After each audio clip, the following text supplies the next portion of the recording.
Un morceau de sucre? Je tombai de si haut, je me sentis d'un coup si découragé devant l'humiliation de cette récompense que je faillis le lui jeter à la face. Je me rappelai juste à temps mes bonnes résolutions et me contraignis à rester calme. Je pris le sucre, m'inclinai et le croquai d'un air aussi intelligent que possible. Tel fut mon premier contact avec Zira. Zira était le nom de la guenon, comme je l'appris bientôt.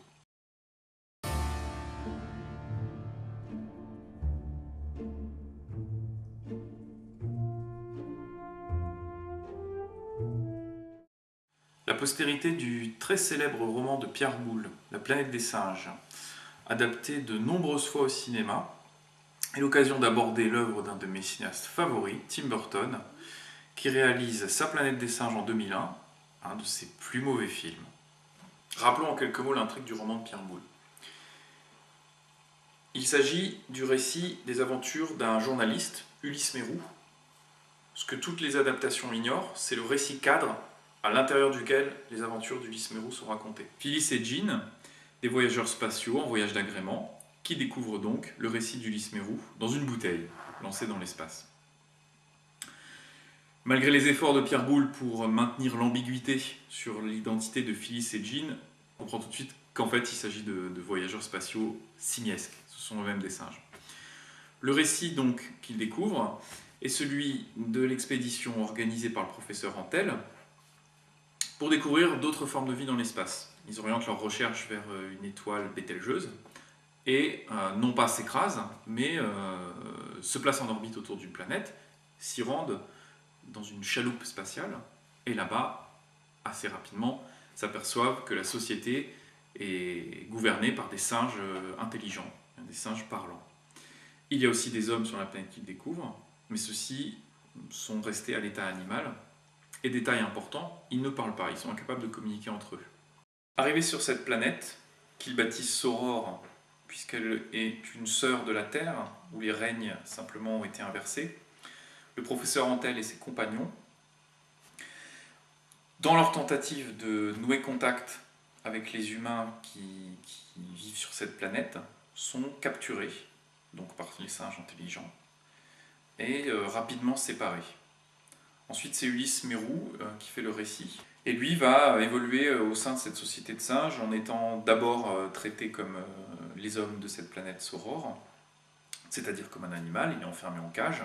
Puis il parviendra à prouver qu'il est doué d'une conscience et d'une intelligence. De là, il provoque une scission dans la société des singes, entre les singes les plus progressistes qui souhaitent s'appuyer sur l'aide de cet homme pour faire évoluer leur société, et des forces rétrogrades qui tentent de les en empêcher. Dans sa dernière partie, le récit va trouver une conclusion plutôt tragique, puisque Mérou sera contraint, même par ses alliés progressistes, à quitter la planète des singes. Et comme dans beaucoup d'adaptations, Pierre Boulle nous gratifie d'une pirouette finale, puisque, revenu sur Terre, il s'aperçoit que la Terre, maintenant, 700 ans dans le futur, temps écoulé sur Terre pendant lequel Mérou voyageait dans l'espace, ayant permis aux singes de prendre le contrôle de la Terre. Donc Mérou atterrit sur une Terre dominée par les singes. Cette petite pirouette finale, Burton va la conserver dans son adaptation, qui n'est pas très fidèle au roman. On a souvent qualifié le roman de Pierre Boulle de satire. C'est vrai qu'il y a quelque chose dans le ton qui rappelle, par exemple, les œuvres satiriques de Swift, dans cette façon de décrire une société qui singe littéralement la société humaine, qui en donne un reflet déformé et qui est l'occasion pour Pierre Boulle de tenir un discours sur des thèmes qui lui sont chers. Mais il y a aussi une vraie lecture au premier degré. Il y a des passages presque horrifiques dans le roman. Le cœur soulevé par cette succession d'horreurs, commenté par un chimpanzé grimaçant, je vis des hommes paralysés en partie ou en totalité, d'autres privés artificiellement de la vue. Je vis une jeune mère dont l'instinct maternel, autrefois très développé, m'assura Elius, avait complètement disparu après une intervention sur le cortex cervical. Il y a une façon de construire du suspense qui fait penser que Boulle n'avait pas en tête simplement que l'idée d'un récit de science-fiction humoristique. D'ailleurs, le livre a quelque chose de très cinématographique. Il est constitué de chapitres très courts, 5 à 7 pages, qui chacun ont l'équivalent d'une scène au cinéma. C'est-à-dire que chacun raconte un événement avec sa petite introduction, sa petite chute finale et un petit suspense qui donne envie d'aller à la scène suivante. Boulle écrit le livre en 63. À ce moment-là, il a évidemment déjà écrit Le pont de la rivière Kwai en 52, et le livre a été adapté avec le succès qu'on sait 5 ans plus tard au cinéma. J'ai du mal à ne pas penser que, en écrivant La planète des singes, Pierre Boulle a déjà en tête la possibilité que le livre soit acheté par un studio et essaye déjà de lui donner un petit peu la forme d'un scénario. Là, le livre est très différent de ce que serait une sorte de prêt à filmer, c'est qu'il contient peu de dialogue. Il y a juste un aspect de la société des singes qui diffère vraiment de la société humaine, cette organisation selon les espèces, avec les gorilles qui sont des techniciens qui accomplissent des tâches physiques, qui forment une caste d'ingénieurs, les chimpanzés qui sont une caste plus créative, donc où on va retrouver aussi bien des savants que des poètes, et les orang-outans qui représentent l'instance dirigeante ayant le pouvoir, incapable de créer ou d'inventer, mais reproduisant simplement des schémas efficients. Cette organisation, elle est aussi assez proche finalement de ce que les historiens ont établi comme étant celle des sociétés indo-européennes, et ces sociétés tripartites. D'une certaine manière, La planète des singes, c'est aussi le récit fantasmé des aventures coloniales, puis des décolonisations. Tout le discours dans le livre qui entoure le personnage de Meru et sa volonté de faire advenir sur la planète Soror une société où les singes et les hommes marcheraient main dans la main, où les singes considéreraient les hommes non plus comme des animaux, mais comme des êtres doués de conscience. Elle est finalement très proche du parcours intellectuel que durent faire les sociétés qui ont considéré d'abord les habitants de leur colonie comme des êtres dont on s'est demandé même s'ils possédaient une âme ou pas, jusqu'à leur reconnaître et leur rendre la liberté de se gouverner eux-mêmes. En acceptant la commande du film de la Fox, Burton fait preuve d'une intelligence qui n'est pas étonnante de la part d'un cinéaste qui, tout en étant sincèrement fantasque, nage avec aisance dans le marigot hollywoodien. Le film doit être terminé très vite, d'une part, et l'ombre portée du film de Schaffner est encore très forte, et les spectateurs très attachés au film initial et à la série des années 70. D'une certaine façon, Burton a donc toutes les excuses en cas d'échec, et rien à perdre et tout à gagner à accepter de réaliser ce remake.